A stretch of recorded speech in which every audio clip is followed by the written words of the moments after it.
Hello and welcome to Soaring Higher with Rita. Hi, I'm Rita Rocker, an international author, speaker, and trainer with SoaringHigher.rocks. And I feel very privileged to be able to share programs with you from my books that all deal, first of all, with who we are inside, what has made us the way we are, and then go to the outside as far as our goals, our dreams, and professional communications and image marketing that you can do to get to that place where you want to go. And all of my books kind of cover that area. So I'm going to keep going with my book, Creating Your Own Destiny, Power Steps for Mind, Body Renewal. And so going to be talking to you about that today. We had gone through the first part and getting out of your wilderness, what this program is all about. And some of the things in there that I talked about was the 5 R's that are very helpful in moving on with your life. The first one is reinvention. This is one I covered last time, and that's the act of replacing something to an entirely new version, to take up a different career or new way of life. A lot of times that can be really scary, but it can also be very, very important to put us on a new track. I talked about realigning, like when you have to realign a car because the wheels are out of balance and all that other good mechanical stuff.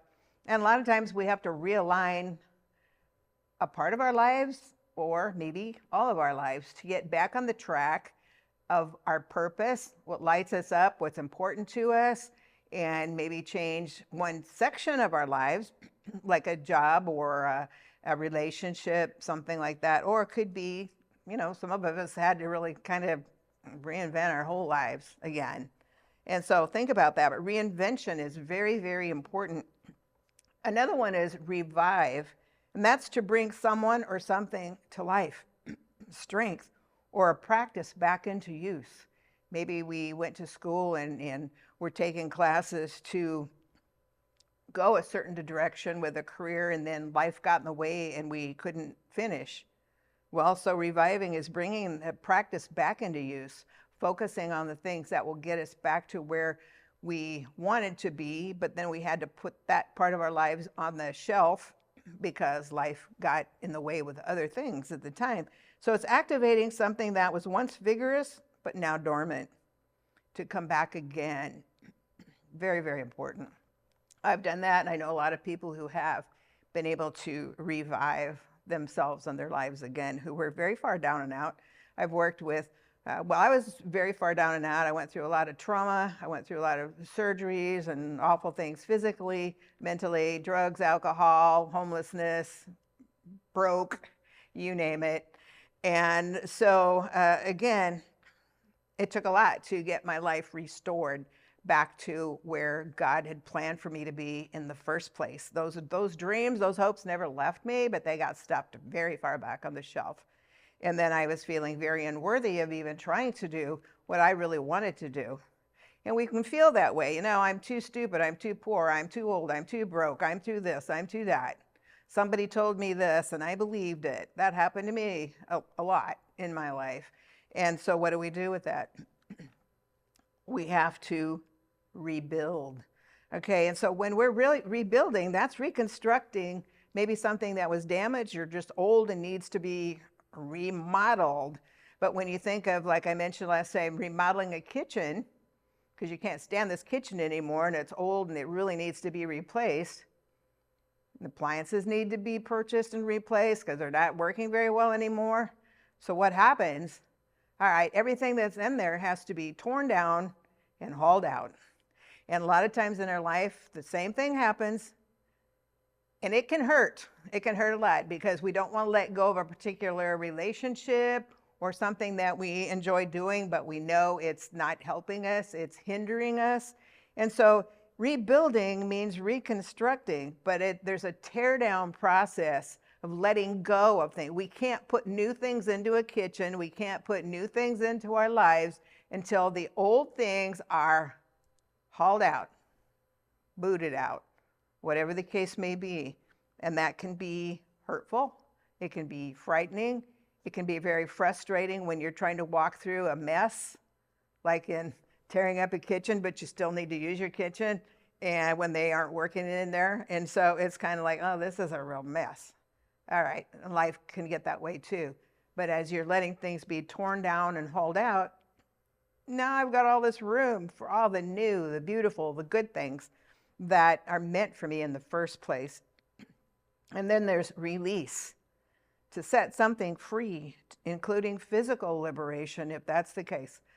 I've worked with organizations for, the women in incarceration, addiction, and trafficking. And so release is hugely important, to be set free from something, including physical liberation. And so being freed from constraints, obligations, pain. It includes though, also releasing stress that may be in our lives for certain reasons, and what can we do about it? What kind of things can we come up with to help us get beyond that? Tension, repressed emotions. A lot of people have repressed emotions, and once you sit down with some of these and really hash out what has been going on since maybe you were a child, it will help you go, oh, all right, I see now why I've been held back, or why I was discouraged and didn't want to even try. I was thinking, oh, this person has all this education and I don't. Well, I'll tell you what, a lot of times I've read, when I was especially in human resources, that most hiring managers would rather hire someone with less educational knowledge and hire someone who has the attitude, the drive. They want to get in there and they want to be involved as part of the company, part of the destiny the company wants to go. And so attitude a lot of times overcomes the educational component. So think about that. If there's something you really want to do and you've taken classes to update and to get more information so you have the knowledge to actually do the job, even though maybe you don't have the degree for it, for instance, but you have the attitude. That's where you light up, as I talked about in the first program. That's what makes you light up, is that job. You go for it because they will see your enthusiasm. And a lot of times that takes way more priority than what kind of education that you may have for it. And so we think about the mental and the emotional release. And again, a lot of times we have to switch to the positive. What are we visualizing in that? So there's something in my book I wrote, just a paragraph here, that I think is very, very important.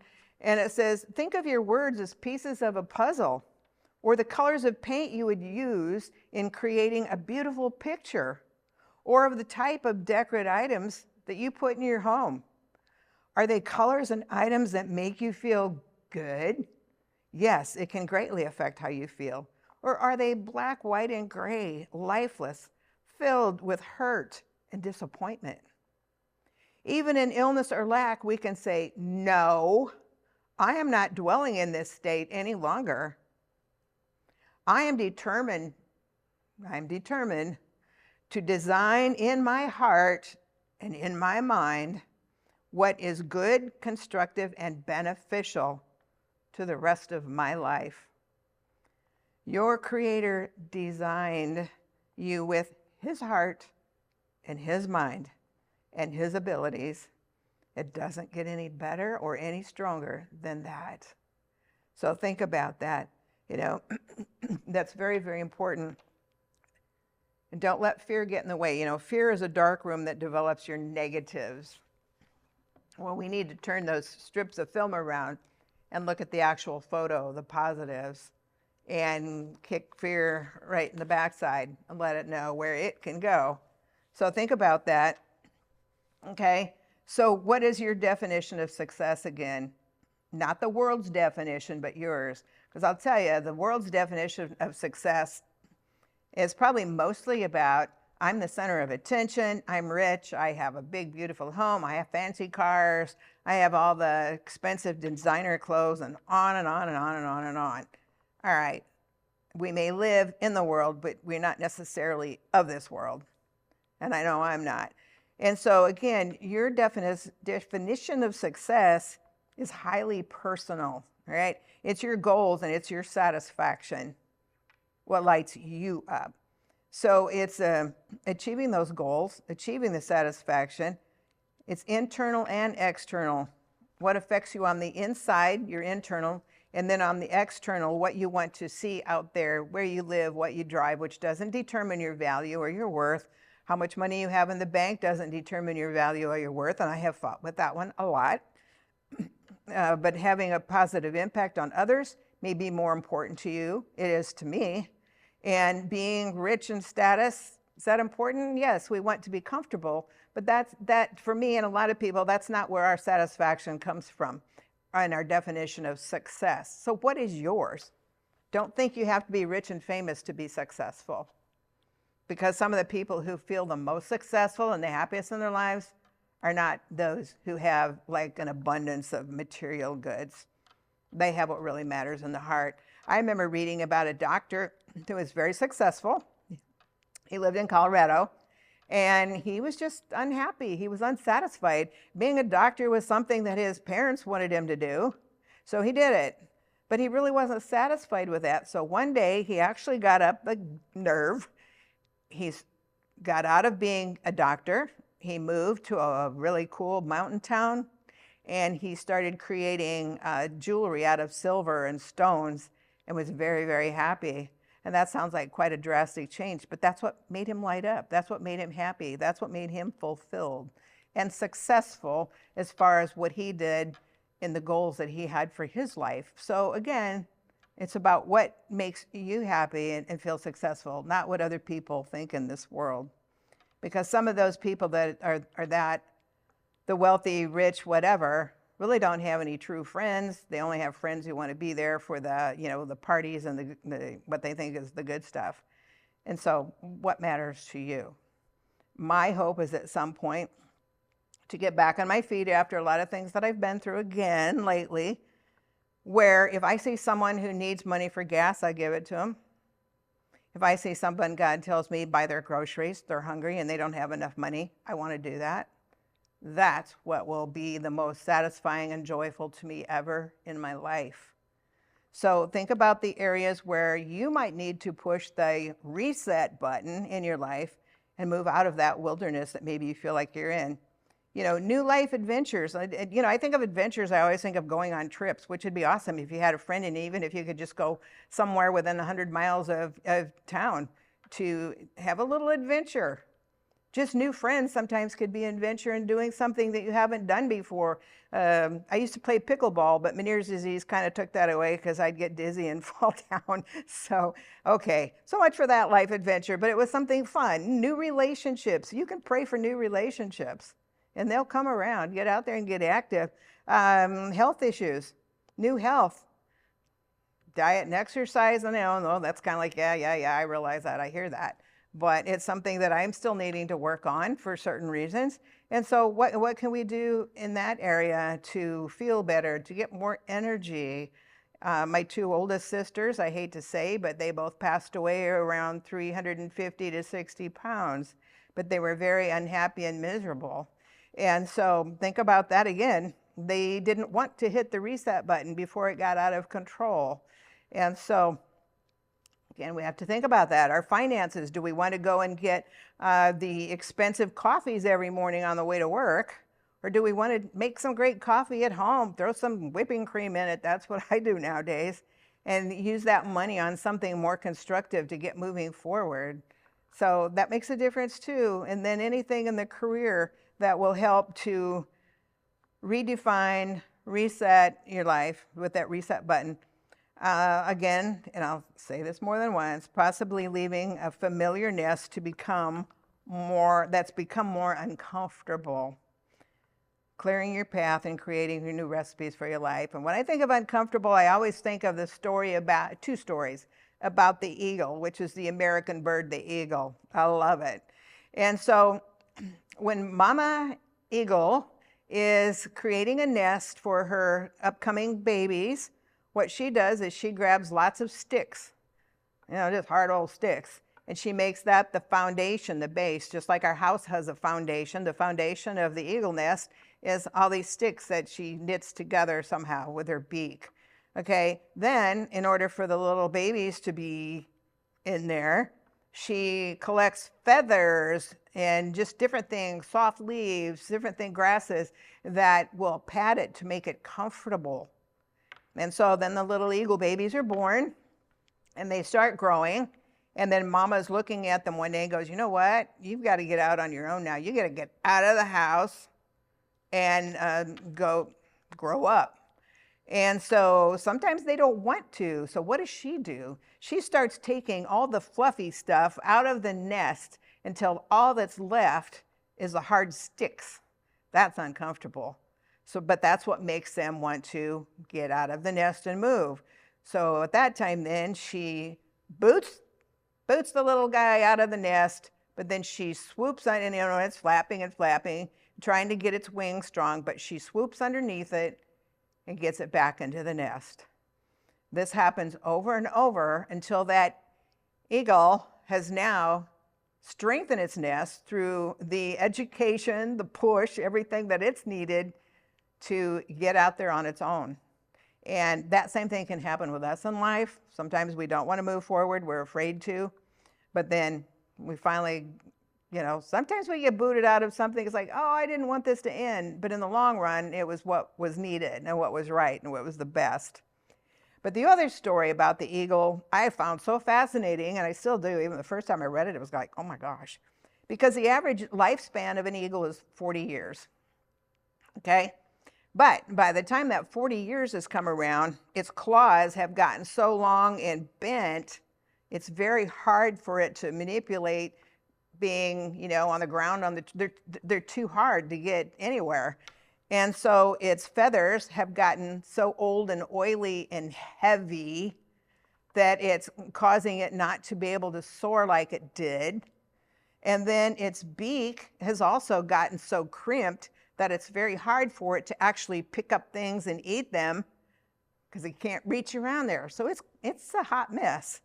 So if this eagle really wants to live to 70 years old, and I don't know how their little bird brain works, this is tough. Because what happens then is they have to pull out their claws, so new ones will come in. It's that remodeling process. They have to pull out their feathers, ow, and then they hit their beaks against hard rocks until it breaks. Ow. What an awful trial to have to go through.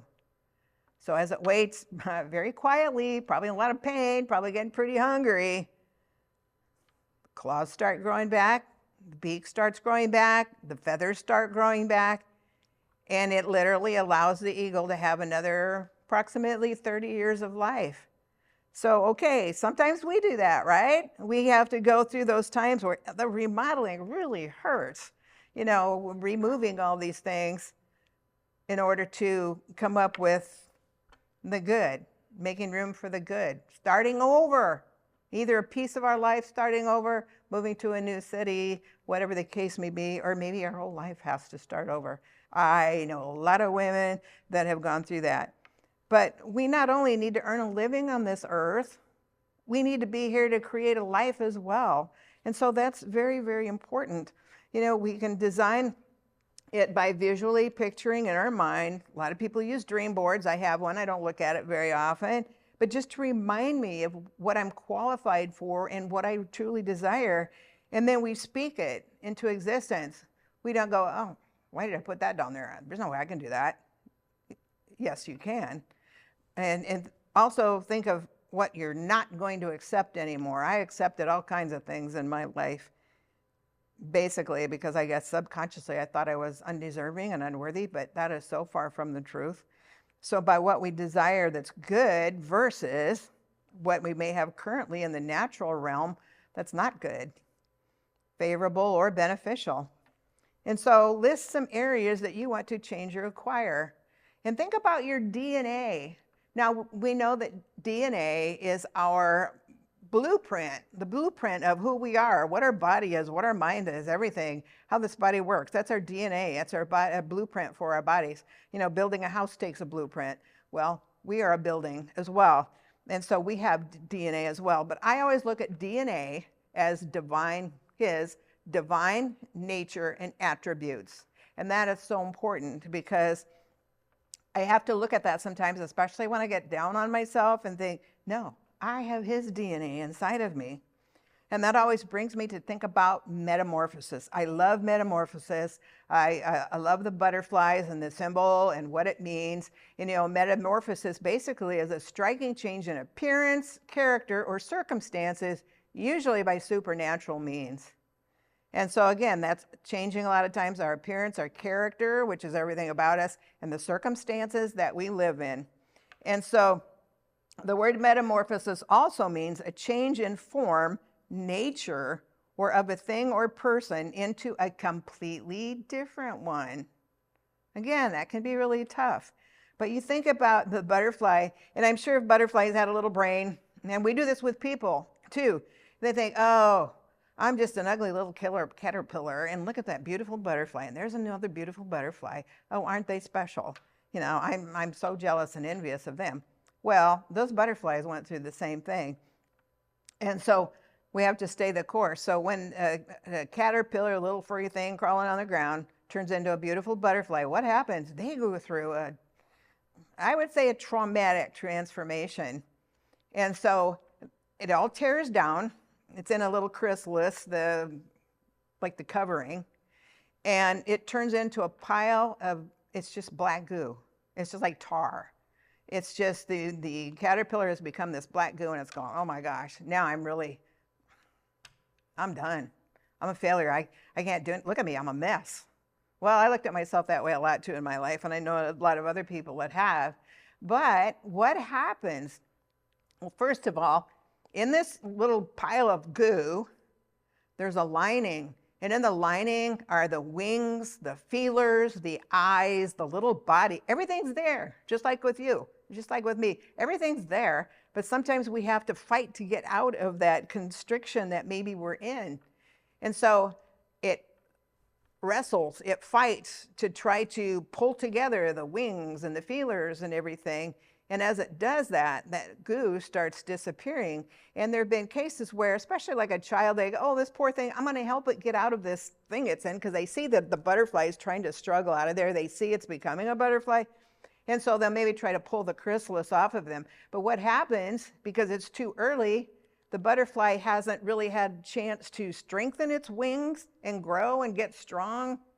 So it shrivels up and dies. And so sometimes when we go, you know what, I'm not going through this, I'm done. But yet stop and think, is this something that's really going to help me remodel to get out of this particular situation and into a new life, a new form? And so I just want to encourage you that when you're going through a tough time of transformation, you triumph through that transformation, that transition, by holding on, strengthening your wings, and seeing who you are inside of it all. So that's really, really important to do that. And so the thoughts we entertain, again, the words we speak, or other people speak to us, make a difference.